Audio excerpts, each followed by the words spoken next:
আজকের রেসিপি কিন্তু egg chilli. আমি কিন্তু পুরো রান্নাটাই কিন্তু পরবর্তী স্টেপে সব দেখিয়ে দিচ্ছি, কিন্তু কিভাবে আমি কিন্তু ম্যারিনেট করেছি সবকিছু কিন্তু আমি দেখিয়ে দিয়েছি। কেমন লাগলো কিন্তু বন্ধুরা অবশ্যই কিন্তু জানাবে। আমি অপেক্ষায় থাকবো তোমাদের কমেন্ট বক্সের দিকে তাকিয়ে তোমাদের কেমন লাগলো। তবে অবশ্যই কিন্তু আমি বলবো আমার যে ছোট্ট ছোট্ট মিষ্টি বন্ধুরা রয়েছে যারা সবে রান্না শিখছে তাদের জন্য কিন্তু এই রান্নাটা কিন্তু অবশ্যই করবে তারা, এবং পরিবারের সকলকে কিন্তু খাওয়াবে, বিশেষ করে আমাদের ছোট্ট ছোট্ট ভাইপো ভাইজিদের আর কি, তাদের কিন্তু করে খাওয়াবে, খুব ভালো লাগবে। আচ্ছা, এরপরে কিন্তু আমরা কড়াইতে চলে যাব। চলো টাটা। হ্যালো বন্ধুরা, আজ কিন্তু নিয়ে এলাম আমি একটা নতুন রেসিপি, সেটা হচ্ছে তোমার এগ চিলি। এগ চিলি কিভাবে দিচ্ছি দেখো। প্রথমে দেখো আমি এটা কিন্তু কিছুটা ডিম আর কি, আমি 3টে ডিম কিন্তু সেদ্ধ করে নিয়েছি। 3টে ডিম সেদ্ধ করে নিয়েছি এবং কুচো করে নিয়েছি। দেখা যাচ্ছে কিন্তু এই ডিম সেদ্ধটা এবং ছোট ছোট করে কেটে নিয়েছি, সেই সেদ্ধ ডিমটা কিন্তু আমি দিয়ে দিলাম কিন্তু বোলের মধ্যে। আচ্ছা, আবারও বলি, আজকে যেটা আমি দেখাবো ওটা হচ্ছে চিলি, অর্থাৎ এগ চিলি। এগ চিলি কিন্তু আমি দেখাবো। তাতে দেখো কি কি দিচ্ছি আমি এখানে। ডিম সেদ্ধ দিলাম, আর দিচ্ছি হচ্ছে তোমার পেঁয়াজ কুচো দিচ্ছি। দেখো পেঁয়াজ ভালো করে কিন্তু কুচো করে কিন্তু দিচ্ছি। আচ্ছা, ডিমটা দেখে নিয়েছি, তবে কুচো করে কেটে নিয়েছি কিন্তু।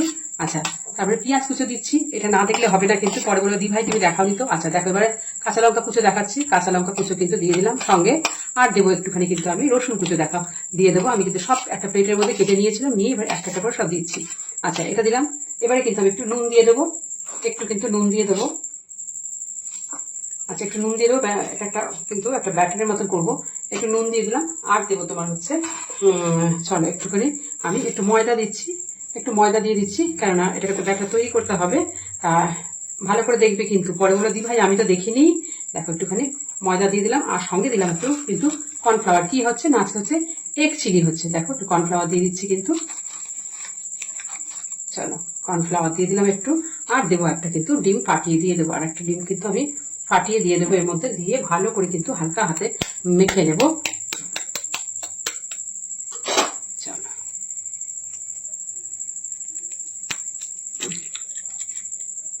ব্যাস, এই ডিমটা দেওয়া হলে বুঝতে পারছো কেন একটু ফ্লাফি হবে ব্যাপারটা।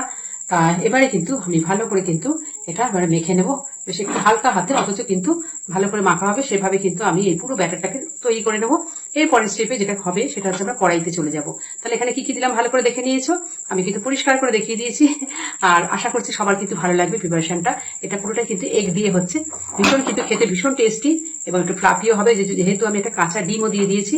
তো চলো আমি আরেকটু কিন্তু এটাকে মেখে নেবো। এখন কিছুটা আমি কিন্তু একটা স্ট্যান্ডিং টাইমে রেখে দেবো কিন্তু, যাতে তোমার এই কর্নফ্লাওয়ার বা ময়দা এগুলি যাতে, অনেকে কিন্তু বেসন দিয়েও করে, তবে আমার মনে হয় বেসন থেকে অবশ্যই কিন্তু কর্নফ্লাওয়ার আর ময়দা তোমার সমান মাপে, অর্থাৎ দু চামচ এভাবে দিলে কিন্তু ভালো হবে। তো যাই হোক, এরপরে কিন্তু আমাদের দেখা হবে আবার কড়াইতে। চলো আমি এটাকে কিন্তু এবার রেখে দেবো। আমরা কিন্তু কড়াইয়ের মধ্যে চলে এলাম। দেখো আমি যে ব্যাটারটা দেখিয়েছিলাম তোমাদের দেখিয়ে দিচ্ছিল, এই যে ব্যাটারটা কিন্তু ভালো করে মেখে নিয়েছি, যে এগ ব্যাটার যেটাকে বলছে। তো চলো এটাকে কিন্তু আমরা এবার আস্তে আস্তে করে কিন্তু পকোড়ার মতন কিন্তু ভেজে নেবো। ভীষণ সুন্দর কিন্তু একটা সেন্ট বেরোচ্ছে, পুরো মনে হচ্ছে চিলি চিকেন। তো যাই হোক, চিলি চিকেন না, আজ হচ্ছে এগ এগ চিলি হবে এটা। ভীষণই ভালো হবে, প্রত্যেকটা মুখে বাইট করবে যখন আর কি, অর্থাৎ কামড় করবে তখন কিন্তু শুধু এগ এগ এগ, মানে যারা এগ লাভার অর্থাৎ ডিম লাভার তাদের কিন্তু ভীষণ মজা। যাই হোক, আমি এটা কিন্তু ভিডিওটা আস্তে আস্তে বড় হয়ে যাচ্ছে, তা সেই জন্য আমি এগুলিকে হালকা হাতে কিন্তু একটু করে আমি পুরোটা সাজিয়ে দিয়ে দিই ব্যাটারগুলি, এইগুলি পকোড়াগুলি আগে দিয়ে দিই, তারপরে কিন্তু আমি উল্টে দিয়ে আবার তুলে নেবো যখন, তখন দেখিয়ে দেবো। হ্যাঁ, না তো ভিডিওটা বিশাল বড় হয়ে যাবে কিন্তু। এইভাবে কিন্তু আমরা কিন্তু হালকা হাতে সমস্ত কিন্তু পকোড়ার আকারে সব গড়ে নেবো। এরপরে কিন্তু আমার পরে দেখো আমার কিন্তু অলরেডি ভাজা হয়ে গেছে, দেখতে পাচ্ছ হালকা ব্রাউন ব্রাউন কিন্তু। এবারে কিন্তু আমি তুলে নেবো। আবার নেক্সট আর একটা কিন্তু স্টেপ আমি বসিয়ে দেবো, আরও কিছু পকোড়া বাকি আছে। দেখো এরকম হালকা কিন্তু ব্রাউন হবে, বেশি আর একটু বেশি রাখলে কিন্তু পুড়ে যাবে, সেটা যাতে না হয় তাহলে কিন্তু ভালো লাগবে না, বুঝেছো। আচ্ছা, এটা আমি তুলে নিই। দেখো বন্ধুরা, আমার কিন্তু পকোড়াগুলি ভাজা হয়ে গেছে। আমি কিন্তু পকোড়ার তেলটা কিন্তু এখানে বুঝতেই পারছি, পকোড়া ভাজার তেলটা কিন্তু রয়েছে। তো সেখান থেকে কিন্তু আমরা এটা ফেলে দেবো না, আমরা কিন্তু এটাকে ইউজ করব। কোনো জিনিস আমি বারবারই বলি, যখনই কোনো, দেখো আমি কিন্তু ফোড়ন দিয়ে দিচ্ছি অলরেডি, দেখো কি কি দিচ্ছি। কোনো জিনিস আমরা কিন্তু নষ্ট করবো না, বা আমরা চেষ্টা করবো সবসময় এমন কোনো রান্না করতে যেটা কিনা আমাদের ঘরের মধ্যে যেসব ইনগ্রিডিয়েন্টসগুলো থাকে সেগুলি দিয়ে আমরা কিন্তু সুন্দর সুন্দর রান্না প্রেজেন্ট করবো। তো যাই হোক, আমি কিন্তু এখানে যে এগের যে পকোড়াটা হলো সেই পকোড়াটা কিন্তু দিয়ে আমি পকোড়ার যে তেলটা সেটা দিয়ে কিন্তু আমি বাকি রান্নাটা কিন্তু করছি। আচ্ছা, এবারে কিন্তু দিলাম আমি তেজপাতা আর একটুখানি রসুন ফোড়ন দিয়ে দিলাম। এবারে কিন্তু আমি দেবো তোমার হচ্ছে পেঁয়াজটা আমি দিয়ে দিচ্ছি। পেঁয়াজটা দিয়ে দেবো, অবশ্যই পেঁয়াজটা লাল লাল হবে না, কিন্তু একটু নরম হবে, লাল লাল হবে না, একটু নরম হবে। তারপরে কিন্তু আমি বাকি তোমার ক্যাপসিকামগুলো দিয়ে দেবো। একটু নরম হোক। এইবার দেখো আমার কিন্তু পেঁয়াজটা কিন্তু দেখো বেশি লাল হয়নি, কিন্তু এটা কিন্তু যে কচকচে যে ব্যাপারটা আছে না পেঁয়াজের, সেটা কিন্তু চলে গেছে। সেভাবে কিন্তু আমরা ভাজা হচ্ছে, এরপরে কিন্তু আর লাল ভাজাটা করবো না কিন্তু, তাহলে কিন্তু ব্রাউন সেট চলে আসবে। যারা যারা একদমই সবে সবে রান্না শিখছে, আমি কিন্তু তাদের জন্য রান্নাটা নিয়ে আসি, অনেকেই কিন্তু জানো। আর না তো বলবো যে এই রান্নাটা দেখানোর কি আছে, তো খুব ইজি, ঠিকই তাই। আচ্ছা দেখো আমি কিন্তু কাঁচা লঙ্কা কুচো কিন্তু দিচ্ছি, কাঁচা লঙ্কা কুচো দিচ্ছি বিভিন্নভাবে। আমি কিন্তু এবারে কিন্তু ক্যাপসিকাম দেবো, ক্যাপসিকাম দিয়ে দিচ্ছি, রেড বেল পেপার সমস্ত কিন্তু দিচ্ছি। আর ইয়েলো বেল পেপারটা দিলে অবশ্যই ভালো হতো, বাট আজকে পাওয়া যায়নি জানো তো, বাজারে ইয়েলোটা ছিল না, তাই জন্য কিন্তু এই দুটোই কিন্তু ক্যাপসিকাম আমি দিয়ে দিলাম, খেতে ভীষণ ভালো লাগবে। নেড়ে দেবো। আমি কিন্তু একটু নুন দিয়ে দেবো। বুঝতে পারছো নিশ্চয়ই আমার রান্নাটা একদম চিলি চিকেনের সেম একেবারে কিন্তু হচ্ছে মোটামুটি, একটু কালারফুল হয়। Red bell pepper yellow bell pepper থাকলে একটুখানি কালারফুল হয়। আমি কিন্তু এর মধ্যে কাঁচা লঙ্কা কুচো দিয়ে দিয়েছি। চলো আবার নেক্সট আমি একটু নুন দিয়ে, দেখতে পাচ্ছ আমি কিন্তু নুন দিয়ে দিয়েছি। দেখো না তো বলে দি ভাই কোথায় নুনটা দিলে, এ দেখো নুনটা কিন্তু আমি দিয়ে দিয়েছি। অল্প দেবো নুনটা, যেহেতু আমরা কিন্তু সয়া সস দেবো, তার সয়া সসের মধ্যে কিন্তু নুন থাকে। আমরা যখন একটু ক্যাপসিকামটা একটু নরম হয়ে যায়, তা না হলে মুখে পড়লে কিন্তু একটা কচকচে ব্যাপার থাকে, সেজন্য একটু নরম হলে তারপরে কিন্তু আমরা সসটা দিয়ে দেবো। হ্যাঁ বন্ধুরা, এবারে এটা কিন্তু অনেকটাই নরম হয়ে এসেছে, মোটামুটি নরম হয়ে এসেছে। এবারে কিন্তু দেখো আমি কিন্তু সস নিয়ে নিয়েছি। এখানে হচ্ছে তোমার চিলি টমেটো সস আছে, আর আছে তোমার সয়া সস। আমি কিন্তু একসঙ্গে নিয়ে নিয়েছি, কেন বলো তো, তাহলে মেজারমেন্ট অর্থাৎ কতটা দিচ্ছি সেটা পরিমাণটা কিন্তু বোঝা যাবে, জানো তো। সেই জন্য আমি বাটিতে কিন্তু সবসময় যখনই আমি একটু তোমার সসের কাজ করি, তখনই কিন্তু আমি একটা বাটিতে কিন্তু সসগুলি ঢেলে দিই, তাহলে কিন্তু কতটা পরিমাণ দেবো সেটা কিন্তু ভালো করে বোঝা যায়, জানো। এবারে কিন্তু ভালো করে আমি নেড়ে দেবো সসের সঙ্গে, যাতে পুরো তোমার বেল পেপারগুলি এবং পেঁয়াজটা যাতে ভালো করে কিন্তু মিলেমিশে যায়, সেই জন্য কিন্তু দেখো ভালো করে। এর মধ্যে কিন্তু আর কোনো জিরে ধরনের গুঁড়ো টুড়ো কিচ্ছু কিন্তু নয়, কিচ্ছু যাবে না কিন্তু।